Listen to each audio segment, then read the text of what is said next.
Bismillahirrahmanirrahim. Assalamualaikum warahmatullahi wabarakatuh.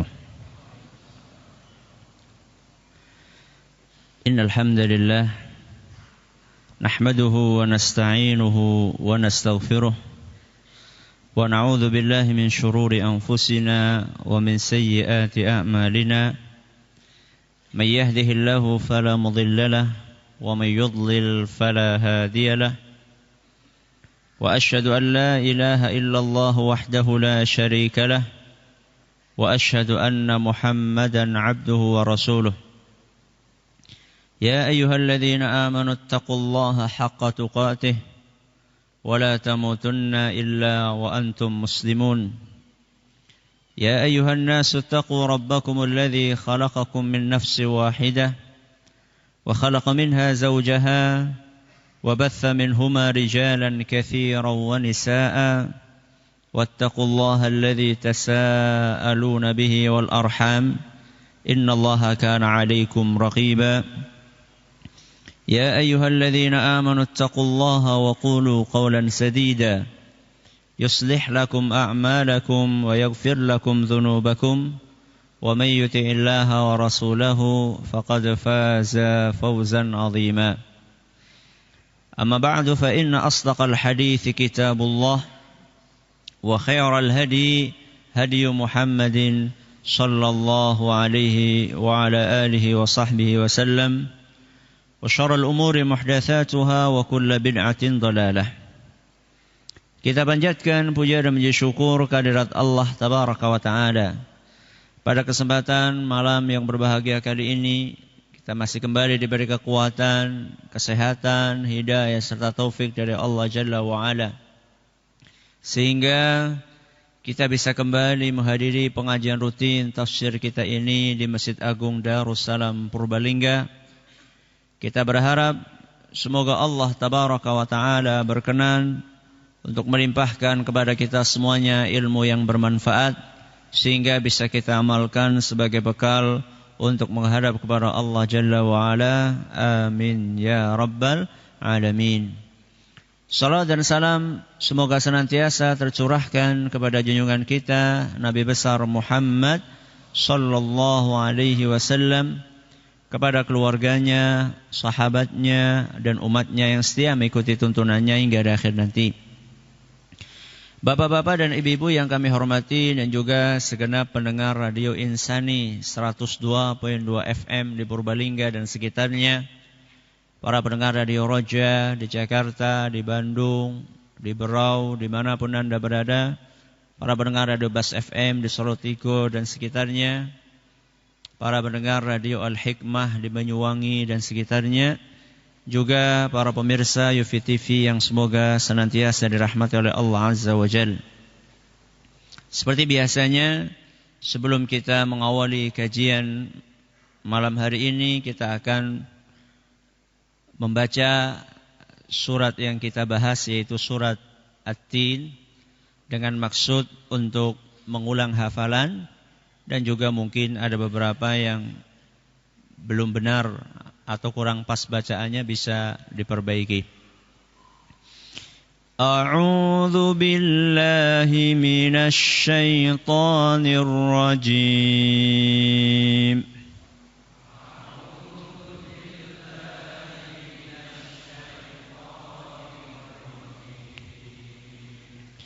Bismillahirrahmanirrahim.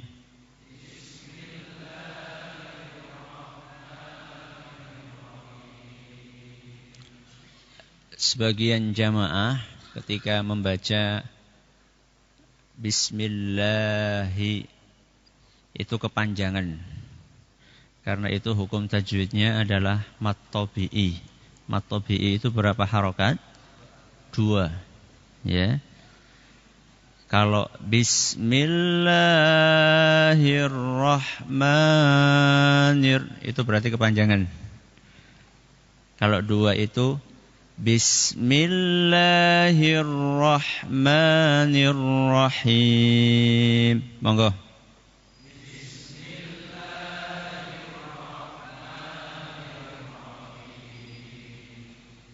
Jangan kepanjangan, jangan kecepatan. Ya, kalau dalam ketukan itu adalah Bismillahirrahmanirrahim. Monggo.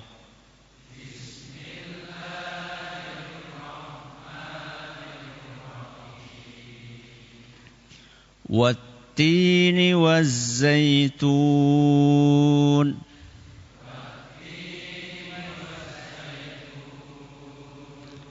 وطور سينين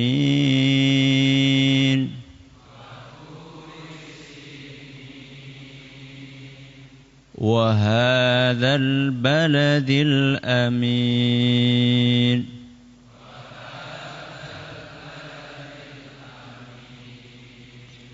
لقد خلقنا الإنسان في أحسن تقويم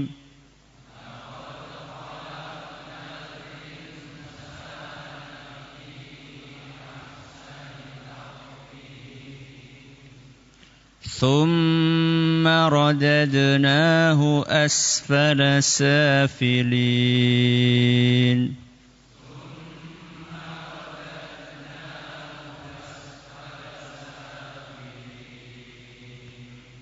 إلا الذين آمنوا وعملوا الصالحات فلهم أجر غير ممنون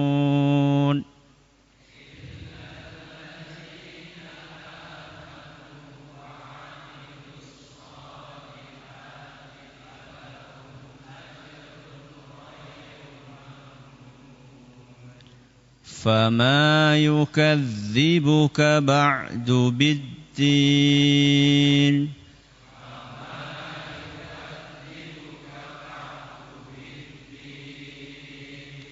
أليس الله بأحكم الحاكمين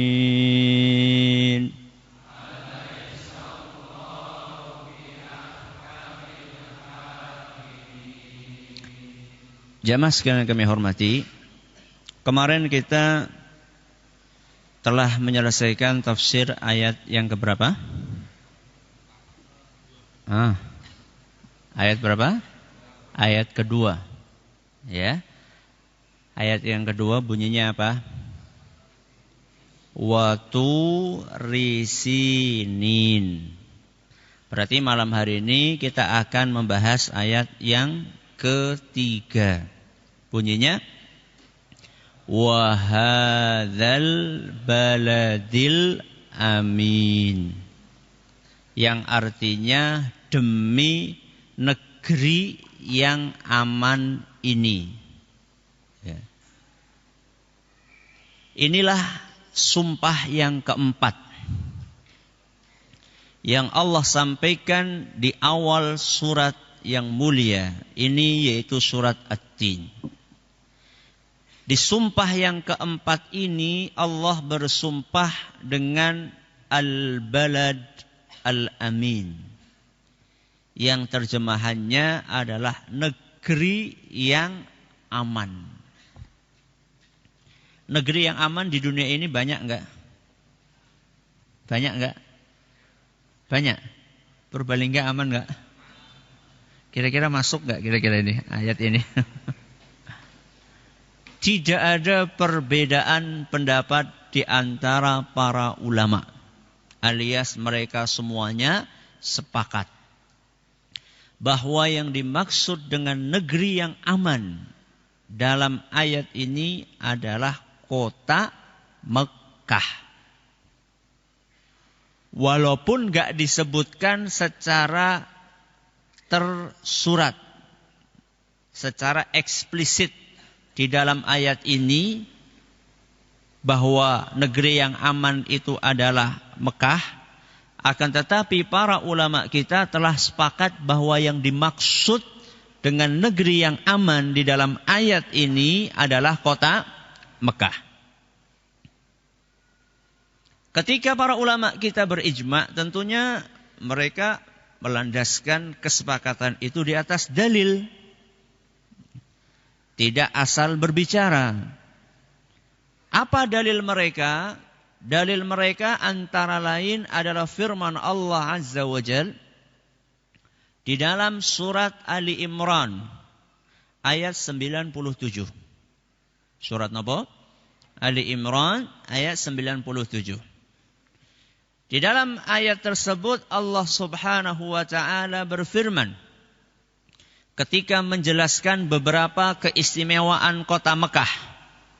Allah berfirman, "Wa man dakhalahu kana amina." Yang artinya barang siapa yang masuk ke dalamnya, kemana? Ke kota Mekah, maka dia akan aman. Jadi ayat tadi, wa hadzal baladil amin, dan negeri yang aman ini, di dalam ayat lain disebutkan barang siapa yang masuk ke kota Mekah maka dia aman. Aman di sini maksudnya gimana kira-kira? Aman dari apa? Aman dari copet? Mungkin ada yang mengatakan, Ustaz, saya pernah kecopetan di sana.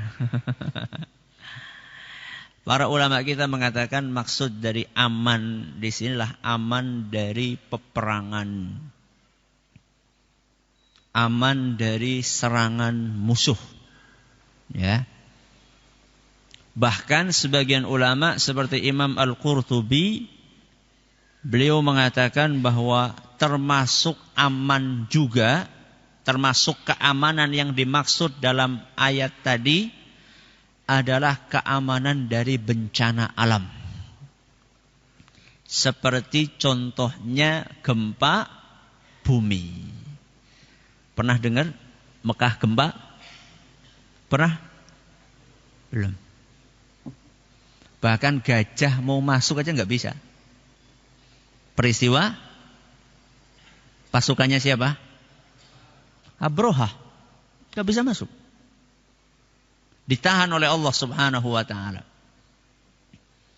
Dan keamanan ini bukan hanya setelah Islam datang. Bukan hanya setelah Nabi kita SAW diutus.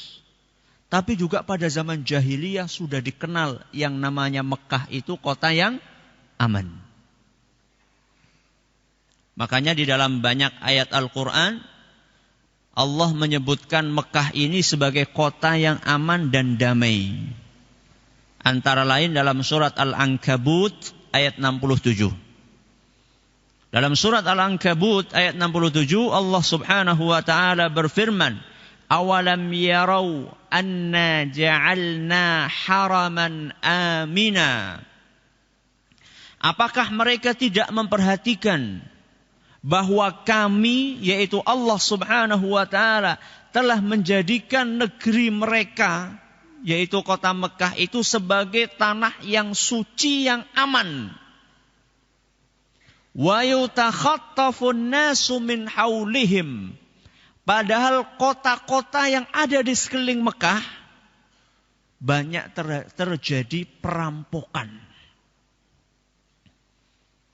Jadi kenapa mereka enggak bandingkan ketika masuk ke Mekah aman, ketika keluar dikit rampok.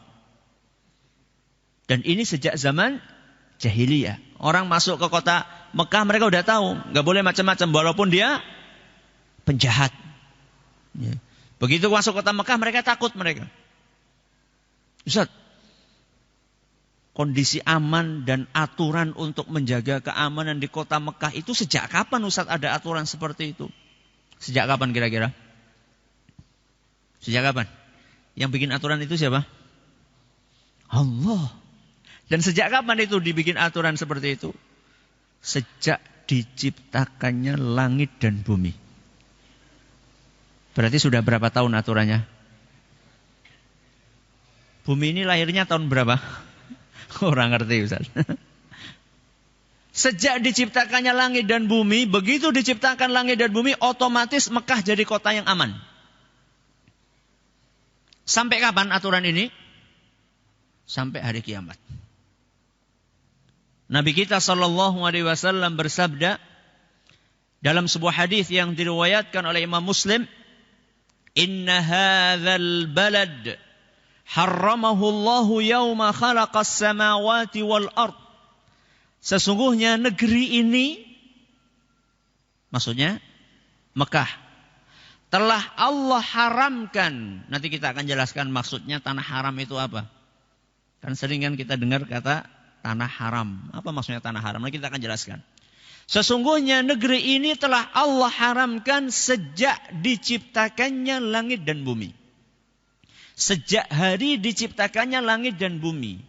Sampai kapan wahai Rasul? Fahuwa haramun bihurmatillahi ila yaumil qiyamah.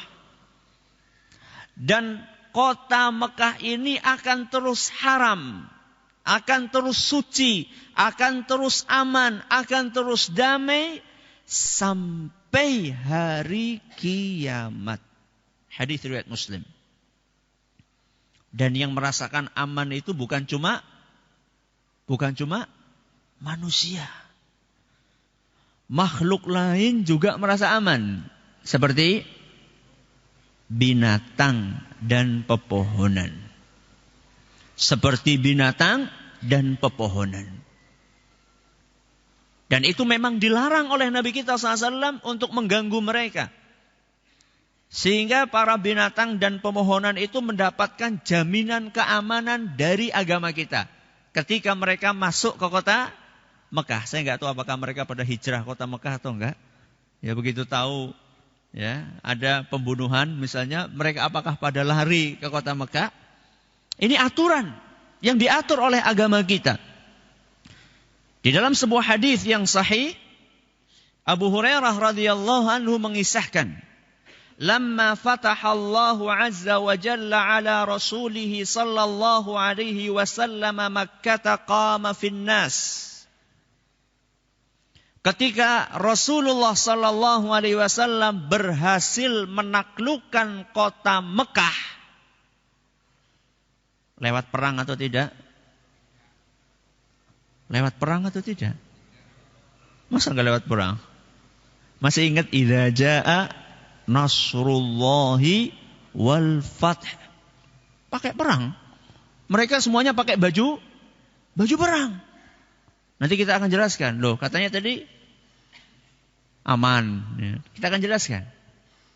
Ketika Nabi SAW menaklukkan kota Mekah, maka beliau pun berdiri di hadapan seluruh manusia. Fahamidallaha wa athna alaihi thumma qal. Setelah beliau memuja dan memuji Allah, maka kemudian beliau berkata, Innallaha habasa an Makkatal fil. Sesungguhnya Allah menghalangi gajah untuk masuk ke kota Mekah. Demi apa? Demi keamanan. Demi keamanan kota Mekah. Gajah saja nggak bisa masuk. Masih ingat gajah yang paling tinggi namanya siapa? Siapa namanya? Mahmud. Nun sewu nih yang kebetulan namanya sama. Jadi pemimpinnya gajah yang paling besar namanya Mahmud. Silahkan didengarkan lagi kisahnya di dalam tafsir surat An-Nasr. Idza jaa nasrul Al-Fil, maaf. Ya, Al-Fil. Alam taro kaifa fa'ala rabbuka bi ashabil fil. Ceritanya bagaimana? Sampai gajahnya ngambek itu gimana ceritanya? Silahkan didengarkan lagi. Rekamannya ada, audionya maupun videonya insyaallah ada. Kata Nabi SAW, Innallaha habasa amma katal fil. Allah subhanahu wa ta'ala menghalangi gajah untuk bisa masuk ke kota Mekah. Wasallatu alaiha rasulahu wal mu'minin. Kemudian di hari ini Allah subhanahu wa ta'ala menjadikan Rasul dan kaum mukminin menguasai kota Mekah. Gajah enggak bisa, tapi Nabi SAW dan pasukannya bisa. Wa innaha lan tahilla li ahadin kana qabli. Kota Mekah ini tidak pernah dihalalkan untuk seorang pun sebelumku. Sebelum siapa? Nabi kita Muhammad sallallahu alaihi wasallam. Wa innaha uhillat li sa'atan min naharin wa innaha lan tahilla li ahadin ba'di. Akan tetapi hari ini untuk sesaat kota Mekah dihalalkan untukku. Berarti yang menghalalkan siapa? Allah. Untuk siapa? Rasul. Dan cuma sesaat saja. Supaya Rasul SAW bisa menaklukkan kota Mekah. Kemudian setelah itu Nabi SAW mengatakan, wa innaha lan tahilla li ahadin ba'di. Dan setelahku tidak akan pernah kota Mekah ini dihalalkan untuk siapapun. Berarti pernah dihalalkan cuma sebentar untuk siapa? Rasulullah SAW. Untuk membersihkan Mekah dari berhala-berhala. Sudah. Baru sekarang kita bicara tentang keamanan yang dirasakan oleh binatang, kemudian oleh tumbuhan, dan seterusnya. Beliau mengatakan, fala yunaffaru sayduha. Maka tidak boleh mengusir binatang buruan yang ada di dalamnya. Mengusir itu gusah. Nanti kita akan jelaskan. Tidak boleh mengusir gusah. Gusah sih bahasa Indonesianya mengusir apa bukan? Apa? Mengusir kan? Benar, Mbok? Iya, enggak boleh ngusir. Ya. Kemudian beliau mengatakan wala yuhtala syaukuha. Tidak boleh dipotong duri pohon-pohonnya. Kemudian terakhir beliau katakan wala tahillu saqitatuha illa limunshid. Dan tidak halal barang temuan yang ada di Mekah kecuali untuk diambil supaya diumumkan. Tidak halal diambil kecuali untuk diumumkan. Kita akan jelaskan nanti maksudnya bagaimana. Hadis riwayat Bukhari dan Muslim. Hadis yang saya bacakan tadi sekurang-kurangnya ada 4 permasalahan di situ. Ada 4 hukum yang semuanya menggambarkan keamanan kota Mekah. Yang pertama, hubungannya dengan perang. Hubungannya dengan perang. Tidak boleh perang di kota Mekah. Sama sekali tidak boleh perang di kota Mekah. Kecuali yang tadi kita sebutkan tadi apa? Rasul SAW dihalalkan. Dan juga pengecualian yang lainnya kalau kaum muslimin diserang. Diserangnya di mana? Di Mekah. Dalam kondisi seperti itu maka boleh kaum muslimin berperang karena diserang duluan. Dan itu ada dalam Al-Quran surat Al-Baqarah ayat 191. Dalam surat Al-Baqarah ayat 191 Allah Subhanahu wa taala berfirman, "Wala tuqatiluhum 'indal masjidil harami hatta yuqatilukum fih." Jangan sekali-kali kalian memerangi kaum musyrikin di Masjidil Haram kecuali kalau kalian diperangi oleh mereka. Fa in qatalukum faqtuluhum. Kalau mereka memerangi kalian, maka perangilah mereka. Kadzalika jazaa'ul kafirin. Itulah ganjaran buat orang-orang kafir. Jangankan perang, bawa senjata aja enggak boleh. Jangankan perang, bawa senjata aja enggak boleh. Lah, polisi kepriwe Ustaz? Kecuali kalau ada kebutuhan. Kecuali kalau ada kondisi darurat, itu enggak apa-apa. Tapi kalau enggak ada kondisi darurat enggak boleh. Ya. Makanya pernah lihat ada orang bawa pedang di kota Mekah, nenteng atau bawa samurai, ya paling jagal Ustaz. Tukang jagal itu pun enggak dibawa ke jalan-jalan. Enggak boleh. Rasulullah SAW mengatakan dalam sebuah hadis, atau disabdakan dalam sebuah hadis yang diriwayatkan oleh Imam Muslim, naha Rasulullah sallallahu alaihi wasallam an yuhmalas silahu bi Makkah. Rasulullah SAW melarang untuk membawa senjata di mana? Makkah, untuk keamanan. Ini hukum yang pertama, kaitannya dengan masalah peperangan. Hukum yang kedua, kaitannya dengan masalah hewan buruan. Tadi Nabi katakan tidak boleh apa? Mengusir, gusah. La yunaffar, artinya tidak boleh diusir. Contohnya gimana Ustaz? Contohnya ada binatang buruan sedang bernaung di bawah sebuah pohon. Lagi ngiyup. Jenengan iseng, hus, enggak boleh.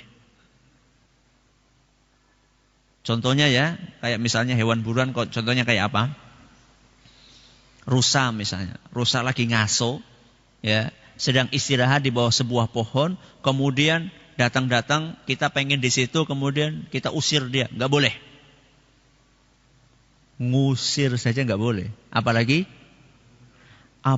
nangkep, apalagi bunuh. Kalau sampai kejadian bunuh gimana Ustaz? Ada dendanya. Ada dendanya. Yang benar Ustaz. Iya. Gimana itu aturannya Ustaz? Ada dalam Al-Quran. Kok enggak pernah baca Ustaz? Enggak pernah baca apa enggak paham? Ada dalam Al-Quran surat Al-Ma'idah ayat 95. Surat Al-Ma'idah ayat 95. Di situ Allah Subhanahu wa taala berfirman, "Ya ayyuhalladzina amanu la taqtulus sayda wa antum hurum." Wahai orang yang beriman, jangan sekali-kali kalian membunuh hewan buruan ketika kalian dalam keadaan ihram, sedang haji atau umrah. Berarti di mana itu? Ya di Mekah lah, enggak ada haji di Purbalingga.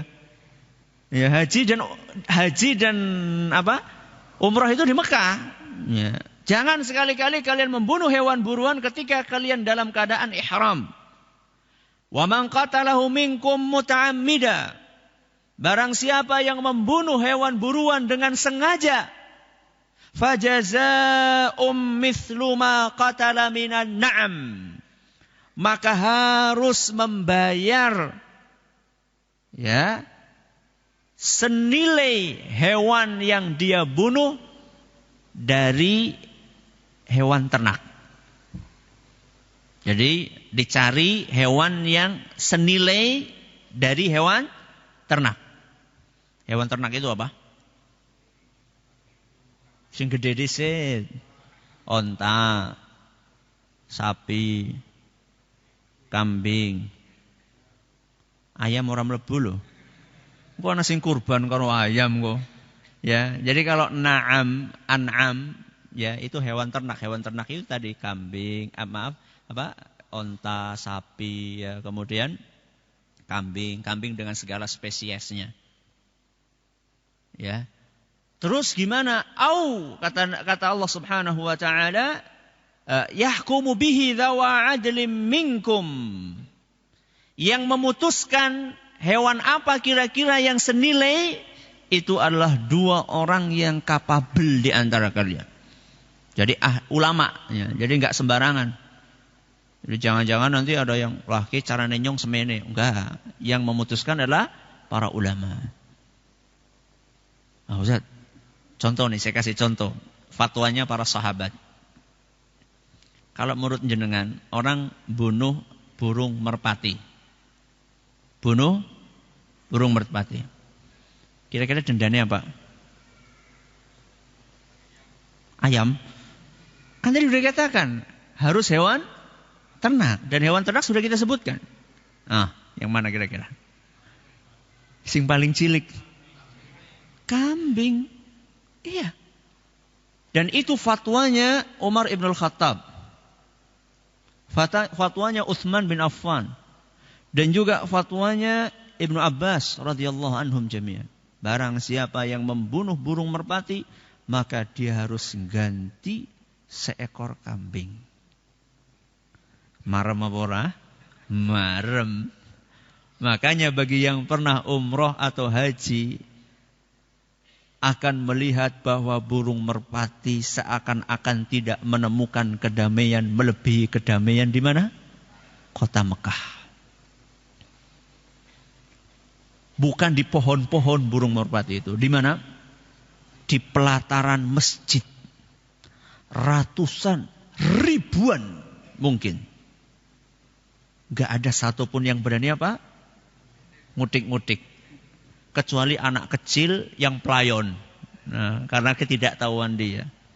Jadi kalau kita tahu sudah nggak boleh, gusah itu nggak boleh. Jadi kalau kita lewat ya lewat aja, nggak apa-apa. Paling lewat, nanti mereka pada terbang terus hinggap lagi. Mana ada kota di muka bumi ini yang seperti itu? Jajal darah nengkene kepriwe.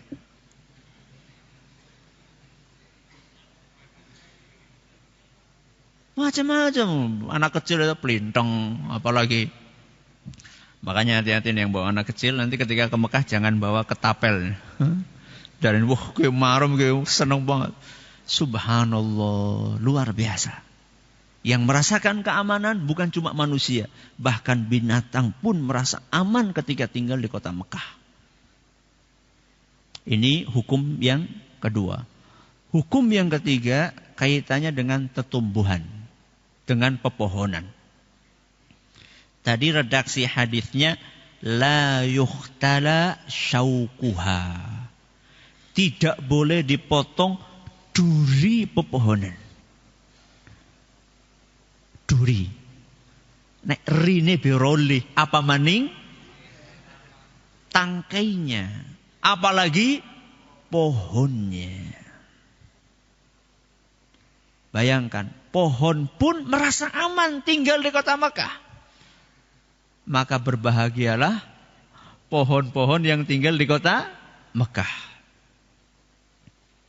Ustaz, kalau di Mekah itu mau bangun gimana Ustaz? Ada pohonnya di tengah jalan itu gimana Ustaz? Mayoritas ulama, kata Imam Ibnu Hajar Al-Asqalani, menyebutkan bahwa yang tidak boleh diganggu itu pohon yang tumbuh sendiri.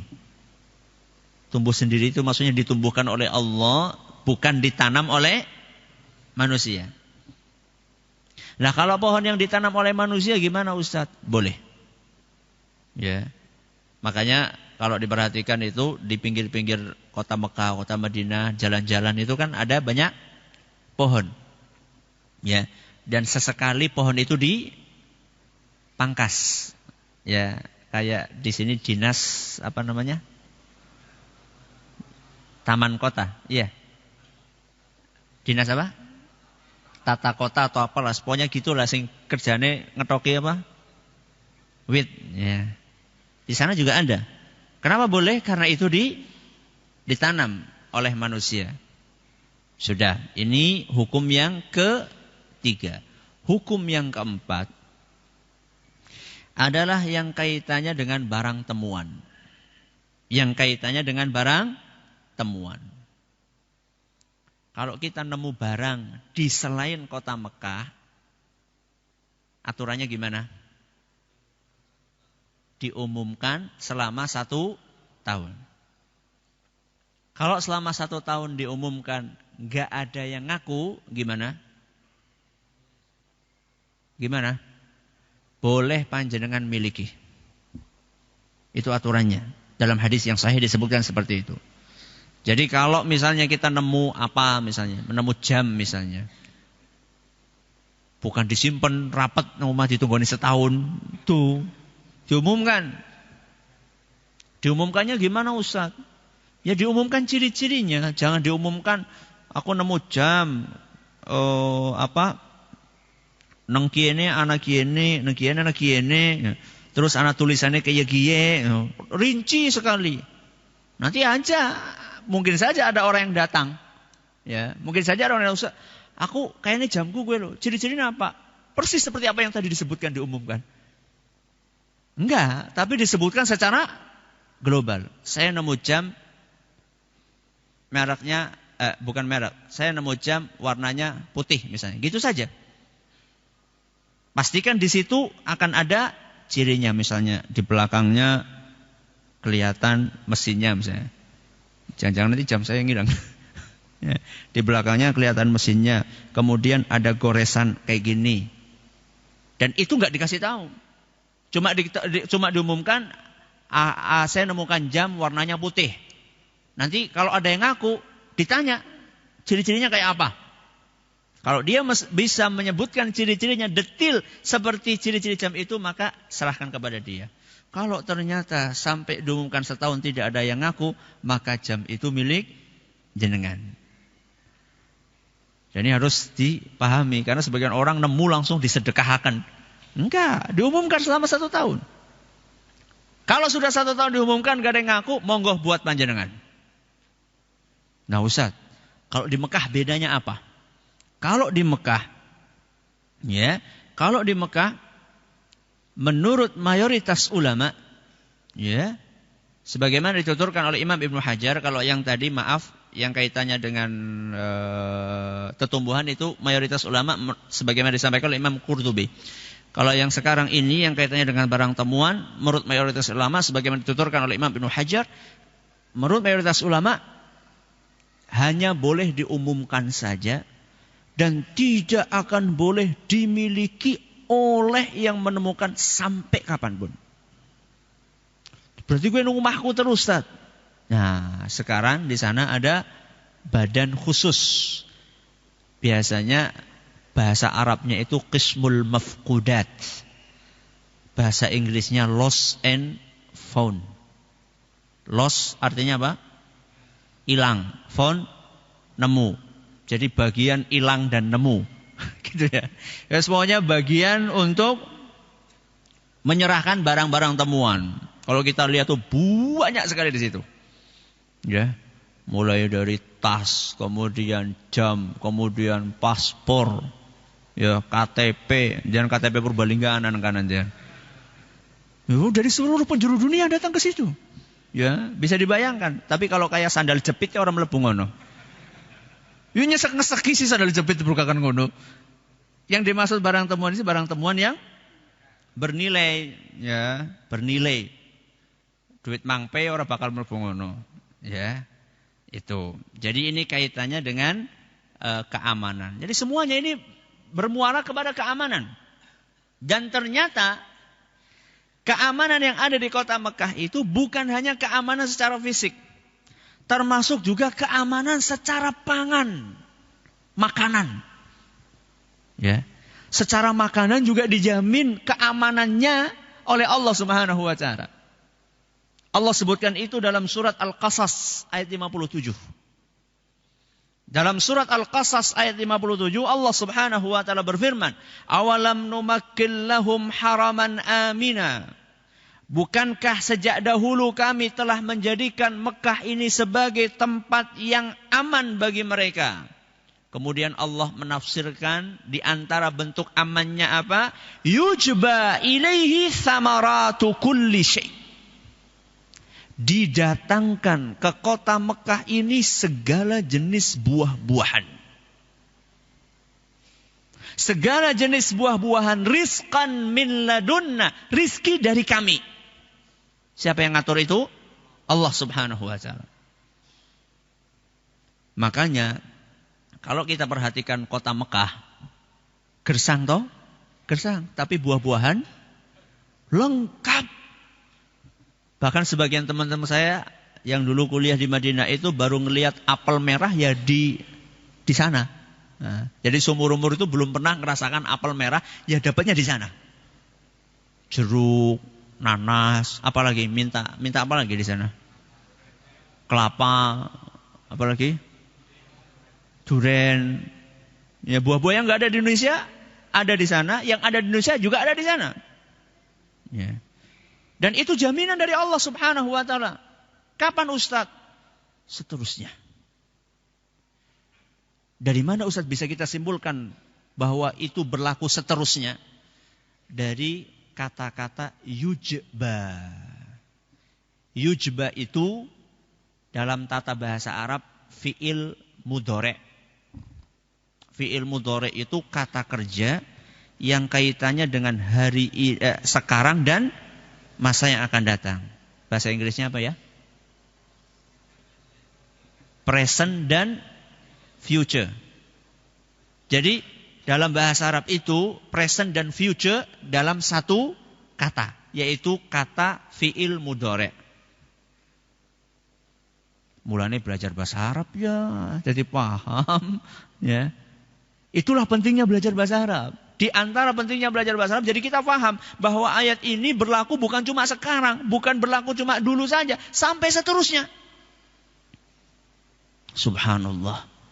Makanya kita bisa memahami kenapa Allah Subhanahu wa taala bersumpah dengan kota Mekah, wa hadzal baladil amin, dan demi kota yang aman ini.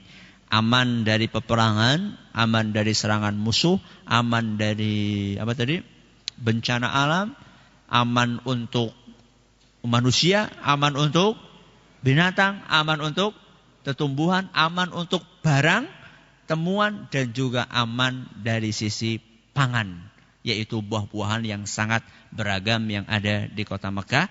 InsyaAllah kita akan lanjutkan pada pertemuan yang akan datang. Sampai di sini pengajian kita pada kesempatan kali ini. Mohon maaf nanti tidak ada tanya jawab ya. InsyaAllah kita akan undur pada pertemuan-pertemuan berikutnya. Terima kasih atas perhatiannya, mohon maaf atas segala kurangannya. Kita tutup dengan membaca